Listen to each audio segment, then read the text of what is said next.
So I keep getting on Twitter, getting on social media, and about every few or so weeks, I hear this team's interested in Bradley Beal. Oh shit. Here we go again. This team's interested in Bradley Beal. Trade rumor, trade rumor, trade rumor. About every couple weeks. If it ain't about Zion or LeBron, it's about Bradley Beal trade rumors. And every single time, oh, LeBron and AD and Bill will be so tough. Jimmy Butler and Adebayo and Bill will be tough. Tatum and Bill will be tough. I understand that, and I understand the fantasy thought. Now, I'm not ignorant.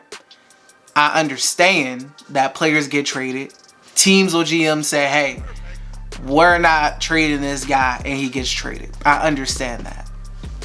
But when a guy has said a plethora of times, hey, why would I could easily go to Miami or Boston, but I wouldn't be in the same situation that I am currently in, which is he's the number one guy on the team right now. Even potentially when John comes back, since John will be coming back from an injury. He wouldn't be in a situation where he's the main guy, he's the leader of the team, where his opinion is so highly favored. I mean, he could go to the Lakers, but he will be playing with LeBron and AD. He will be the third option. He has said multiple times he wants to win in Washington. He wants to win with the Wizards. Now, that doesn't mean that he can't be traded in the future, obviously. That doesn't mean he may not want out in the future. But that brings me to my next point. If Bradley Beal wanted to be traded, or if Bradley Beal was going to be traded, he would have been gone by now. His value has continued to go up in his prime with his young age.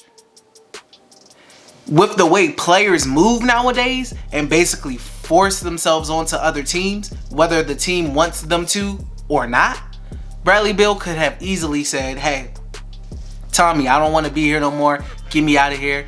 Trade me to Boston or Miami ASAP. I don't want to be here no more. I'm not going to play. He easily could have done that. Probably would have done that. But that has not happened. He has stated, I want to play with John and see what we do when John come back. But none of that gets picked up. Only thing that gets picked up in headlines is, oh, playing with LeBron would be great, or playing with Jimmy Butler would be great. You know what I'm saying? Like, these are the sound bites or whatever that get picked up and posted on social media and whatnot. This brings me to my next point. What do we want in the NBA? Because the media talks about, hey, there's not a lot of balance between teams in the NBA. This season currently has been probably, quote unquote, even though there's heavy favorites, Bucks, Clippers, Lakers, it's about it, honestly. But they talk about, oh, the small market teams are struggling. You got all these players forming super teams and doing this and doing that. And then on the other hand, on the other foot, oh, I would love to see Bill get out of Washington. I would love to see Bill play with LeBron. I would love to see Bill play with Jimmy Butler. I would love to see. And then this brings me to NBA fans. NBA fans only care about balance when it doesn't involve their team. All you hear, all you heard, let me say that, when Kevin Durant joined the Warriors, oh my gosh, such a weak move. Can't believe he joined a 73 win team. He's a snake. Where's the balance? It's always the Warriors and whoever LeBron plays with. All these super teams. But when it's their team, oh, you may get Bradley Beal. Oh, Lakers, you may get Anthony Davis. Bring them on. Bring them on. I like that. I like that. That don't make no sense. What do you want? What do you want? Do you want balance? Do you want small market teams to have stars as well? Or does that only matter when it's involving your team? Does it only matter when it's not involving your team? I'm sorry. Does that only matter when it is not involving your team? Is that when balance matters? Because when it's involving Heat, Celtics, Thunder, etc., oh my gosh, I want them. NBA fans and media have to figure out what they want. Now, I understand ratings is a big part of it. It's a big part of it, ratings, as far as the media goes. But I just don't understand why they continue to try to push this Beal trade thing.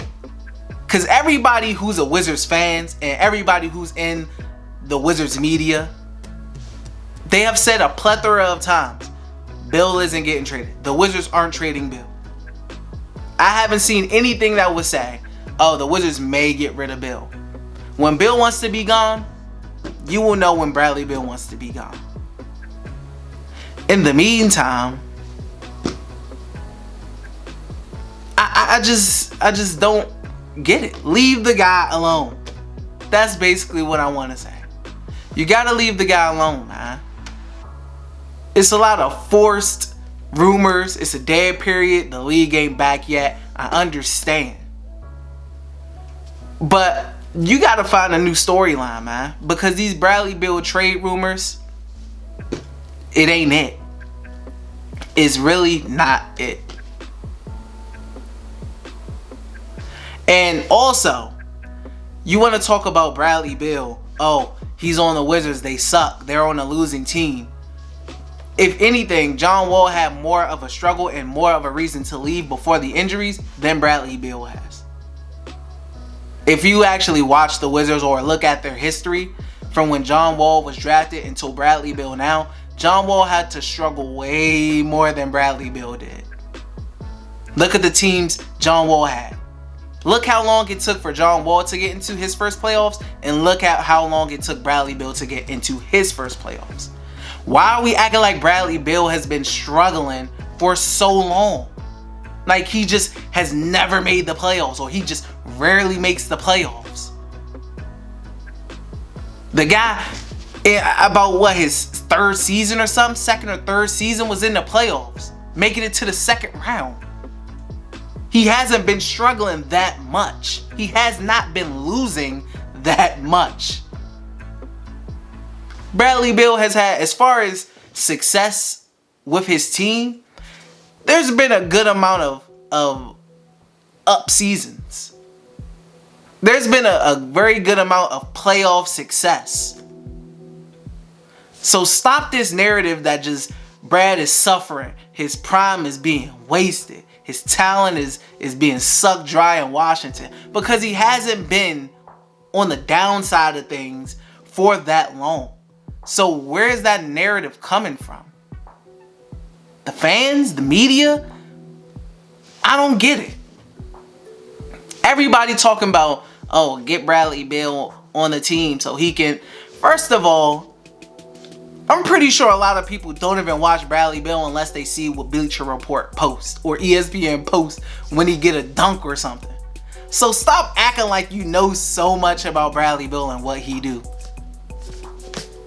I mean, let's get real here. Let's be honest. You couldn't even get the guy in the All-Star game. What was he voted in the fan base? In the fan voting? So I want a lot of the fans and the media to stop acting like Bradley Beal is so underrated, like y'all be watching. You don't. They don't watch the Wizards. They don't know what goes on. So I don't get it. Stop forcing these trash narratives. Please leave Bradley Beal alone. I'm sure he just trying to, post something on Twitter without seeing 1,000 edits of people's favorite NBA teams with a Bradley Beal jersey edit. I'm talking to you, Heat fans, especially. Leave the guy alone. If I gotta see another Bradley Beal edit with him in a Heat jersey, I'ma lose it. Leave my guy alone, please. So if you guys like this video, please don't be afraid to like, share, and subscribe. Like I said before in my previous video, I'll be dropping more content consistently, and I will see you guys on the next video.